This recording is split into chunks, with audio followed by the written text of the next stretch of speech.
Part 3 शब्द रचना। बच्चों, इसके पहले वाले पार्ट में हमने पढ़ा था वर्ण, अर्थात वर्णों से मिलकर ही क्या बनते हैं, शब्द। ठीक है, तो हम कह सकते हैं वर्णों के सार्थक समूह को शब्द कहते हैं।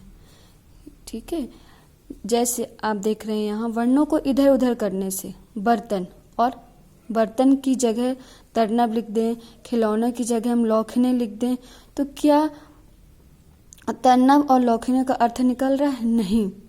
तो ये क्या है, इनका कोई अर्थ नहीं निकल रहा है, इसलिए क्या है, निरर्थक।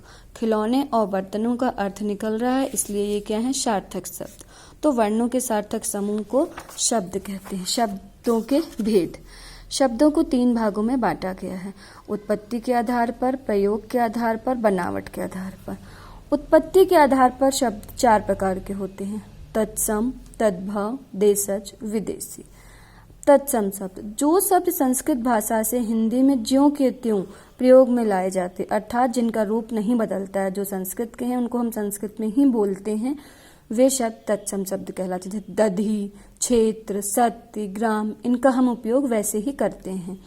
तद्भव, संस्कृत के ऐसे शब्द जो कुछ रूप बदलकर हिंदी में प्रयोग किए जाते हैं, अर्थात जिनको हम रूप बदल के प्रयोग करते हैं, जैसे दही, खेत, सच, गांव, ये शब्द संस्कृत के हैं मगर इसको हमने हिंदी में परिवर्तित कर लिया है।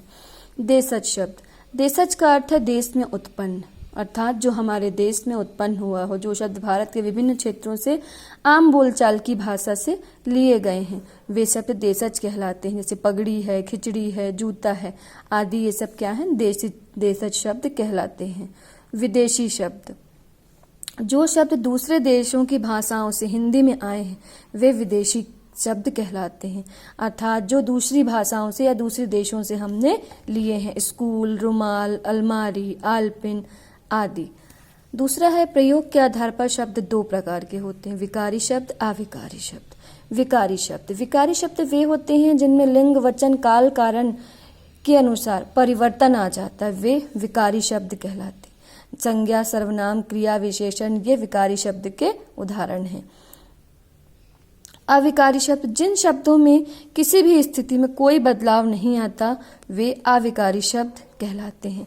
क्रिया, विशेषण, संबंध बोधक, समुच्चय बोधक, विस्मय आदि बोधक, ये अविकारी शब्द हैं, इन्हें अवयव भी कहते हैं। अब बनावट के आधार पर शब्द के 3 प्रकार होते हैं, रूढ़ शब्द, यौगिक शब्द और योग रूढ़ शब्द।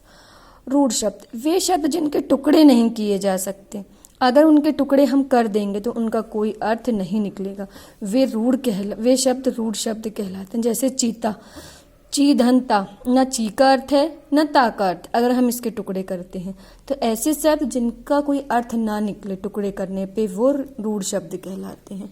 यौगिक शब्द, 2 शब्दों के योग से या मेल से बनने वाला सार्थक शब्द यौगिक शब्द कहलाता है। यदि इन शब्दों के टुकड़े कर दिए जाएं या खंड कर दिए जाएं तो भी वो सार्थक होते हैं, मतलब टुकड़े करने पर भी दोनों का अर्थ अलग अलग होता है। जैसे पुस्तक, धन, आलय, पुस्तक का अर्थ हुआ किताब, आलय का अर्थ हुआ घर। योग रूढ़ शब्द, जो शब्द 2 या 2 से अधिक शब्दों के योग से बनते हैं और किसी विशेष अर्थ को प्रकट करते हैं, अर्थात किसी तीसरे की ओर संकेत करते हैं। जैसे लंबा, धन, उदर, लंबा अर्थात लंबा, उदर मतलब पेट, है ना, अर्थात किसके लिए बोल रहा है, गणेश जी। 10 आनंद, 10 मतलब संख्या, आनंद मतलब सिर, अर्थात 10 सिर वाला, अर्थात रावण। वे शब्द जो किसी तीसरे की ओर संकेत करते हैं, वे योग रूढ़ शब्द